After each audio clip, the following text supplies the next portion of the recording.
You know that feeling, right? You Yeah. decide, okay, this is it. Big changes start now. Maybe it's hitting the gym, learning guitar, or just, trying to get your life organized. You go all in.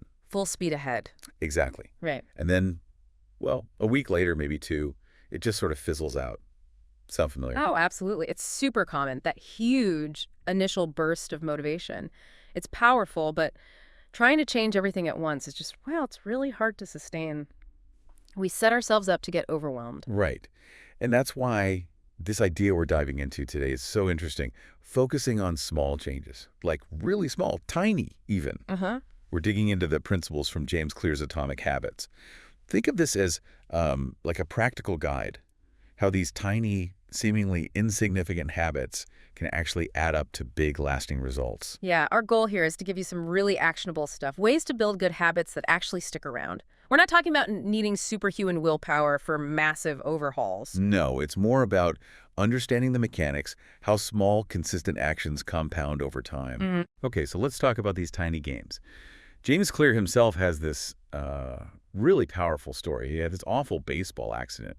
Serious stuff, facial injuries. Yeah, really severe. And what's key about his recovery story is that it wasn't like one magic moment, one big turning point. Right. His journey back, eventually becoming an academic All-American, it was all gradual. Just a whole series of small wins, tiny little breakthroughs day after day.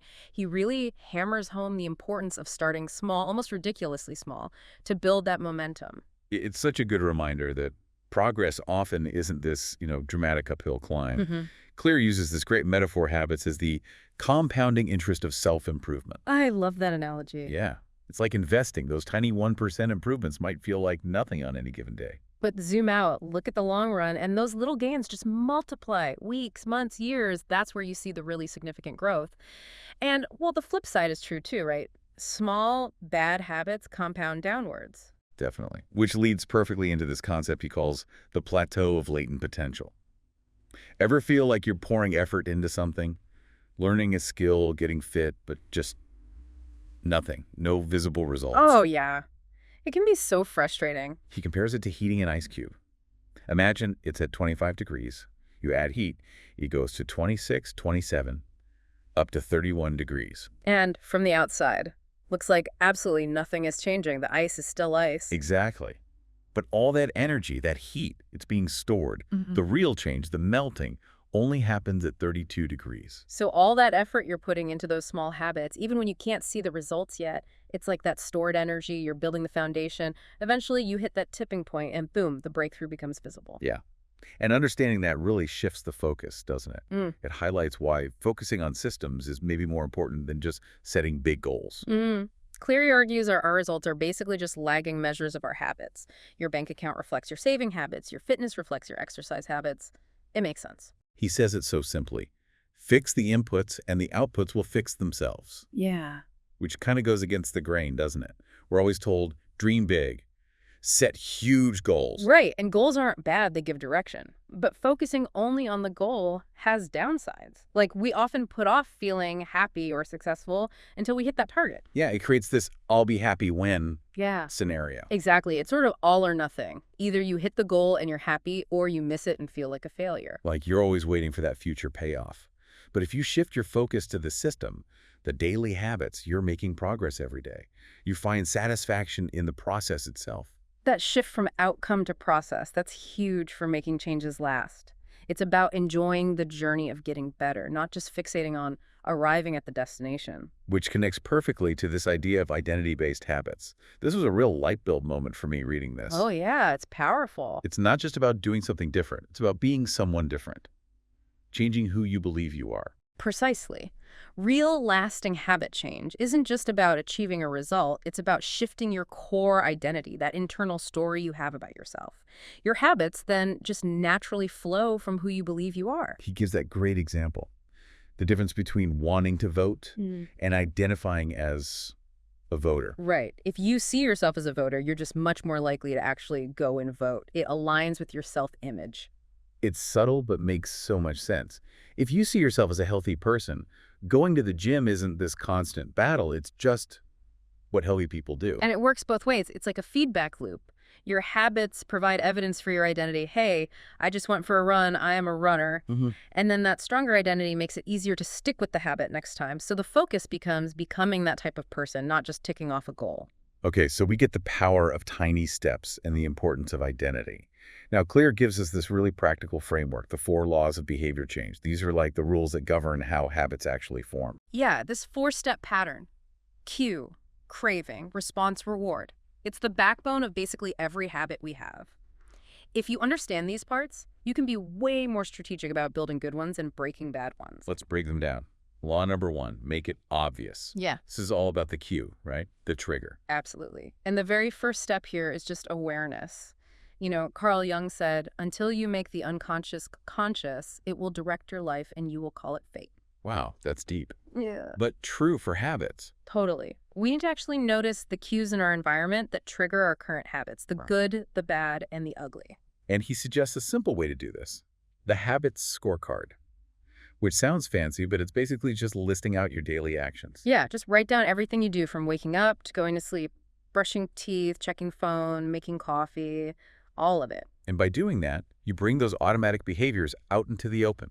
Then you can look at the list and ask, okay, does this habit help me become the person I want to be? Right. Once you have that awareness, the next step in making good habits obvious is using what he calls implementation intentions. This is about getting super specific, isn't it? Exactly. Not just I'll exercise more, but filling in the blanks. I will do this behavior at this time in this location. So like, I will meditate for 5 minutes at 7 a.m. on the living room couch. Perfect.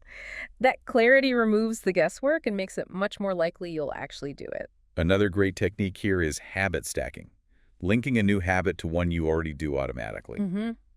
The template is simple. After I current habit, I will new habit. So after I pour my morning coffee, I will take my vitamins. Or after I take off my work shoes, I will change into my workout clothes. The trick is picking a really solid, reliable current habit as the anchor, something you do every day without fail. Brainstorm those automatic daily routines, getting out of bed, brushing teeth, commuting. It's not just about internal cues, right? Our environment plays a huge role. A massive role. Kurt Lewin's idea. Behavior is a function of the person in their environment. B equals FPE. Your surroundings heavily influence your actions. You just tend to do what's easiest or most obvious, like why certain brands are everywhere they make themselves the default choice. Exactly. So, to make good habits obvious, you need to consciously design your environment. Put the cues for good habits right in your line of sight. Want to drink more water? Keep a water bottle on your desk? Want to practice guitar? Leave it out on a stand, not hidden in the case. That's environment design in action, making the good choice the path of least resistance. Sometimes it might even mean changing your physical spaces. Like trying a different grocery store to break old buying habits. Yeah. Or that idea of one space, one use. Don't work in bed. Don't eat at your desk if you can help it. Create distinct zones for distinct activities. I found that really helpful with working from home. Setting up a dedicated office space made a huge difference in switching off from work mode. Those small contextual changes really add up. Make the cue obvious, and you're halfway there to doing the habit. Okay, on to law 2. Make it attractive. This is the craving part, the motivation engine. Right. We don't actually crave the habit itself. We crave the feeling or the change in state it brings. And dopamine plays a big role here. It spikes not just with pleasure, but even more with the anticipation of pleasure. Ah, interesting. So we need to make the idea of the habit appealing. Exactly. Associate it with positive feelings. And a clever way to do this is temptation bundling. Okay, how does that work? You pair something you want to do with something you need to do. The formula is, after I habit I need, I will habit I want. So, after I fold the laundry, I will listen to my favorite podcast. Or, only when I'm on the exercise bike, I will watch my favorite Netflix show. Precisely. You link the chore with the reward, making the chore itself feel a bit more attractive because it leads directly to something enjoyable. Makes sense. What else makes habits attractive? Social norms are huge. We naturally imitate the habits of people around us. Clear identifies 3 groups: the close, family, friends; the many, our tribe, community; and the powerful, people with status. He tells that story about asking smokers how they started. Yeah, the answer was almost always friends. It shows how contagious habits are in our social circles. So joining a group where your desired habit is the norm can make it feel more attractive and achievable. like joining a running club if you want to run more. Absolutely. That social proof is powerful. And finally, under attractive, there's reframing, changing how you think about a habit. Can you give an example? Well, say you find meditation frustrating because your mind wanders. Instead of seeing that as failure, you could reframe it as, an opportunity to practice noticing and returning to my breath. So you shift the focus to the benefit or the positive aspect. Exactly. It changes your internal narrative about the habit, making it feel less like a chore and more like a positive practice. Okay, that's obvious and attractive. Law 3, make it easy. This is about the actual doing the response. Right. Behavior comes down to motivation and ability. We tackled motivation with attractive. Now we focus on ability, making the habit as easy as possible. And Clear makes this key distinction between motion and action. Yes. Motion is planning, strategizing, researching. It feels productive, but it doesn't actually get the result. Action is the behavior itself that delivers the outcome. Like reading articles about running versus actually putting on your shoes and going for a run. Exactly. We need to stop getting stuck in motion and just take action, even if it's small. Which leads perfectly to the 2-minute rule. This one's brilliant. It really is. The idea is, when you start a new habit, it should take less than 2 minutes to do. So read every night becomes read 1 page. Do yoga becomes roll out yoga mat. Run 5K becomes put on running shoes. Precisely. The goal isn't to achieve the final outcome in 2 minutes. It's to make starting ridiculously easy. So easy you can't say no. It's like creating a tiny gateway habit. Once you start, it's often easier to keep going. And it reinforces the identity. You showed up. Even doing 1 push-up is better than 0.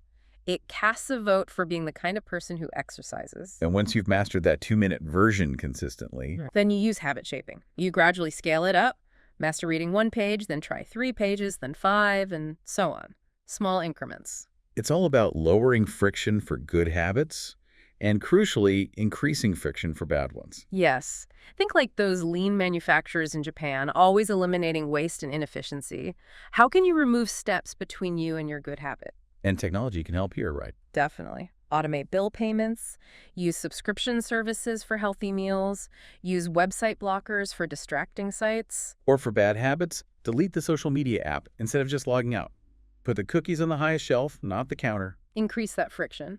Another technique is priming the environment, setting things up beforehand. Like laying out your workout clothes the night before. Exactly. Or chopping vegetables for dinner in the morning. Oswald Knuckles called it resetting the room, putting things back immediately so the space is ready for the next positive action.